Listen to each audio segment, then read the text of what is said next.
कि हम कहें कि 2 करोड़ नौकरी कहाँ है, तो अमित शाह कहें 370। हम कहें 15 लाख कहाँ है, तो अमित शाह कहें 370। हम कहें सड़क क्यों नहीं है, तो 370। बिजली क्यों नहीं आई, 370। पानी क्यों नहीं आया, 370। गटर क्यों बह रहा, 370। सब्जी महंगी हो रही, 370। तेल महंगा हो रहा, 370। बैंक बिक गया, 370। ऐसी बेईमानी, ऐसी बेईमानी, इतनी बेशर्मी ये लाते कहां से हैं? कोई पकौड़ा तलने वाला आपको बोला है कि हमने अपने बेटे को पकौड़ा तलने वाला बनाएंगे? प्रधानमंत्री कहते हैं कि पकौड़ा तलना भी रोजगार है। पकौड़ा तलना भी रोजगार अगर है तो अमित शाह अपने बेटा का एक पकौड़ा का दुकान क्यों नहीं खुलवा देता है? उसको तो बीसीसीआई का सेक्रेटरी बना रहा है और हमको कह रहा है कि तुम्हारा बाप भी पकौड़ा तलता था, तुम भी पकौड़ा ही तलो। तुम्हारा बाप भी गटर में उतरता था, तुम भी गटर ही उतरो। तुम्हारा बाप भी खेती करता था, तुम भी खेती ही करो। हमारे करोड़ों लोगों के राज्य में चुनाव हो रहा है, लेकिन उनका मुद्दा गायब कर दिया गया है। एक ही आदमी का फोटो दिख रहा है। सुबह उठिए, मोबाइल खोलिए, मोदी जी नमस्कार। घर से निकलिए, पेट्रोल पंप पे जाइए, मोदी जी मुस्कुराते रहिए। ऑफिस जाने के लिए ट्रेन पे बैठिए, मोदी जी बोलेंगे हेलो।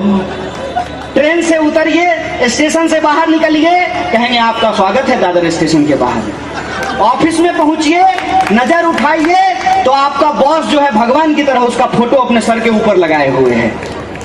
दिन रात एक आदमी का चेहरा आपको क्यों दिखाया जाता है? दिन रात एक आदमी का चेहरा आपको इसलिए दिखाया जाता है कि आपके सपने को उसके नाम पे खरीद लिया जाए। और आपका सपना क्या है? आपका सपना तो यही है ना कि मेहनत मजदूरी करने वाले का बच्चा भी एक दिन देश का प्रधानमंत्री बन सकता है। तो जब मेहनत मजदूरी करने वाला बच्चा एक दिन देश का प्रधानमंत्री बन सकता है, तो हम भी एक दिन अंबानी बन सकते हैं। यही आप सोचते हैं ना? बने क्या? मेरा तो दादाजी भी सोचता था कि अंबानी बन जाए, फिर बाबूजी को भी लगता था कि अंबानी बन जाएंगे, हमको भी बहुत दिन तक लगते रहा कि अंबानी बन जाएंगे, बन तो नहीं पाए। आप गलत एम्बिशन जब लेकर के चलेंगे तो वो आप कभी नहीं पूरा कर सकते हैं।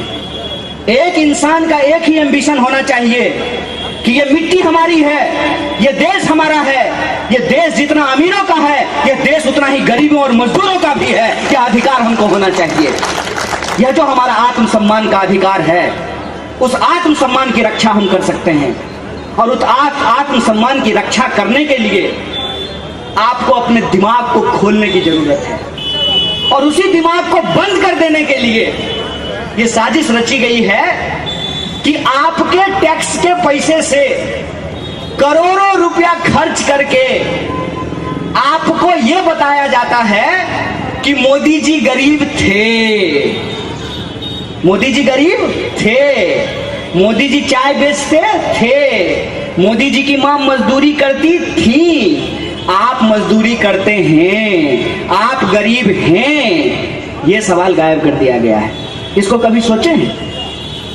आपका पैसा लेकर के हजारों करोड़ खर्च करके आपको बताया जा रहा है कि मोदी जी बड़े गरीब आदमी थे, मोदी जी ईमानदार हैं, मोदी जी बहुत बहादुर हैं।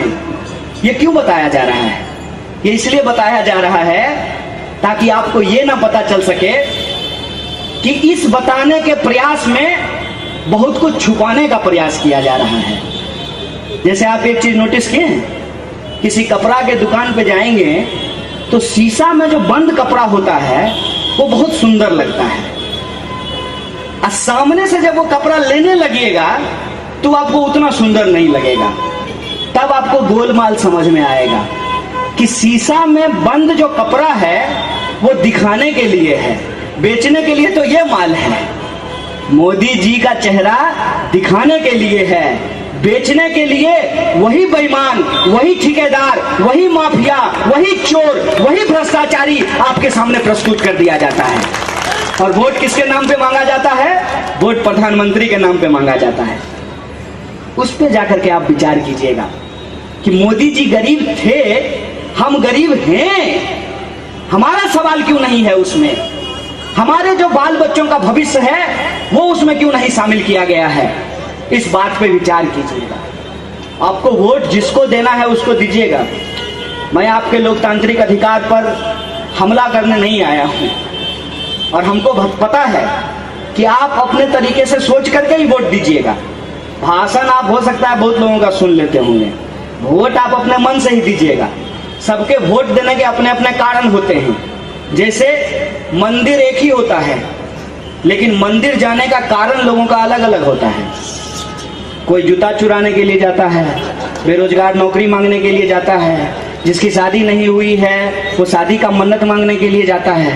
मंदिर एक ही है, मन्नत अलग अलग है, उद्देश्य अलग अलग है। उसी तरीके से चुनाव एक ही है, वोटर इतने हैं, वोटर का वोट देने का अपना अपना तरीका अलग अलग है। कोई जात के नाम पे वोट देगा, कोई धर्म के नाम पे वोट देगा, कोई पैसा लेकर के वोट दे देगा, कोई बाटली लेकर के वोट दे देगा।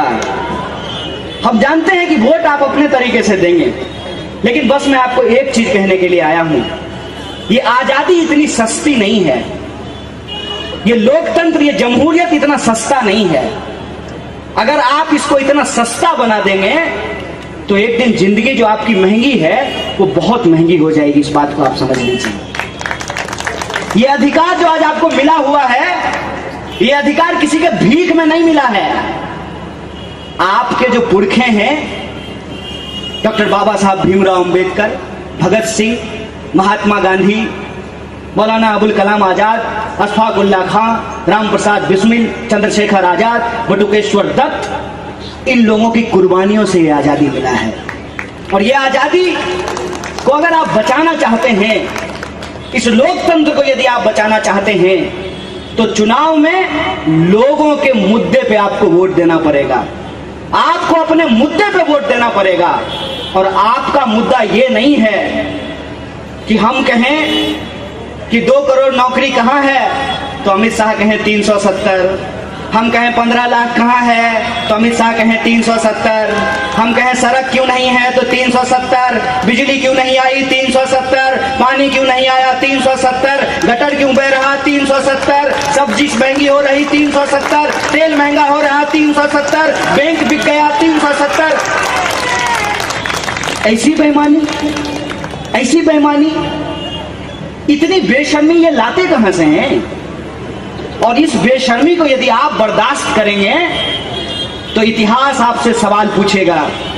इतिहास आपसे पूछेगा कि जब जमहूरियत का गला घोंटा जा रहा था, जब संविधान की धज्जियां उड़ाई जा रही थी, जो आजादी आपको 1947 में मिली, उस आजादी को जब गिरवी रखने का प्रयास किया जा रहा था, चंद मुट्ठी भर दौलतमंदों के घर में जब संविधान के अधिकारों को नौकर बनाने का प्रयास किया जा रहा था, तब आपने आवाज क्यों नहीं उठाई? मैं आपसे अपील करने आया हूं कि आप आवाज उठाइए। अभी पीएमसी बैंक लुट गया है, खाता धारक आवाज उठा रहे हैं। मैंने देखा कि एक खाता धारक, मोदी जी तो मिले नहीं, उनके फोटो के चरण पकड़े हुए थे। फोटो में ही रहते हैं, वो फोटो में ही दिखते हैं। वो परिस्थिति आने से पहले आपको ये विचार करना पड़ेगा। और एक कहानी आपने सुनी होगी कि एक बार जंगल में आग लग गई। बड़े बड़े जानवर या तो तमाशा देख रहे थे या भाग रहे थे। एक छोटी सी कोयल अपने चोंच में पानी भर के उस जंगल की आग को बुझाने का प्रयास कर रहा था। बड़े जानवरों ने हंसकर कहा कि तुम्हारी छोटी चोंच से ये आग नहीं बुझने वाली है। उसने कहा ये आग तो बुझेगी, आग कैसी भी हो उसको बुझना पड़ता है, नशा कैसा भी हो उसको उतरना पड़ता है। आग तो ये बुझेगी, लेकिन तुम्हारा नाम आग लगाने वालों में और हमारा नाम आग बुझाने वालों में लिखा जाएगा।